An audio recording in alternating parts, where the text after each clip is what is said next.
Sen ne yiyorsun? Sesleniyoruz biraz yani. Yine Allah. Allah. Ben de söylüyorum ama kapanmıyor. Kim dedi?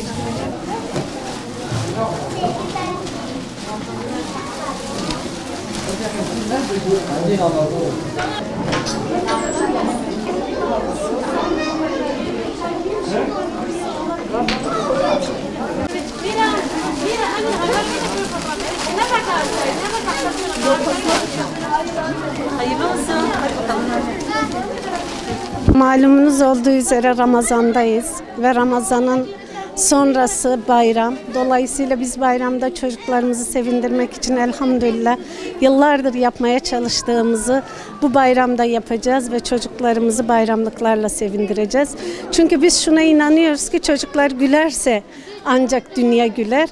Ve ben şöyle dönüp bir dünyaya baktığımda bugün yaşananların aslında çocukların feryatlarının bir tezahürü olduğunu görüyorum.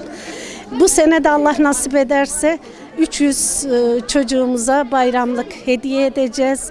Onlar mutlu olunca biz de mutlu olacağız.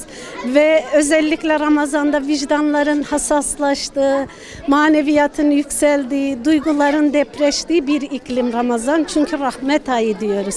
Kur'an ayı diyoruz. Allah-u Teala Kur'an-ı Kerim'de 80 küsür yerde vermekten, yetime dokunmaktan, o çok sevdiğimiz malı Allah rızası için sarf etmekten bahsediyor. Aslında bugün tam da o ayetlerin hayata tezahür günüdür. İHA bir köprüdür. Bunu hiçbir zaman unutmamak lazım.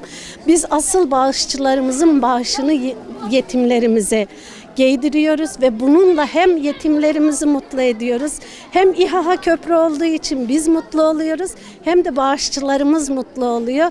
Rabbim emeği geçen bütün bağışçılarımıza, ister bir yetim giydiren, ister 10 yetim giydiren, ister 10 lirayla katkı sunan, ister 1000 lirayla katkı sunan, hepsinden Allah razı olsun.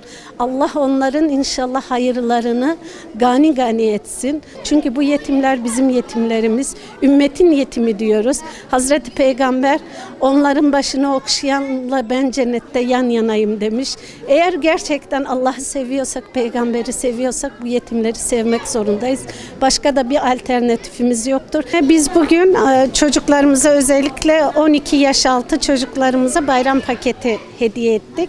Her sene biz çocuklarımızla bayram şenliği yapıyorduk. Bu sene malum şenlik yapamadık.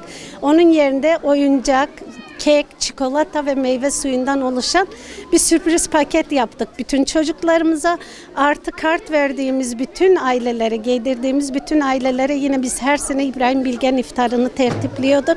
Bu sene korona dolayısıyla tertiplemedik ama o bütçenin tamamını kurban kesimine ayırdık ve istedik ki yetim ve yoksul ailelerimiz, sofrada ağırlayamadığımız ailelerin sofrasına biz etle misafir olalım dedik ve bayram etleri bizden olsun diye düşündük. Hepsine elhamdülillah et bağışında bulunduk. Bütün ailelerimize koli desteği sağladık.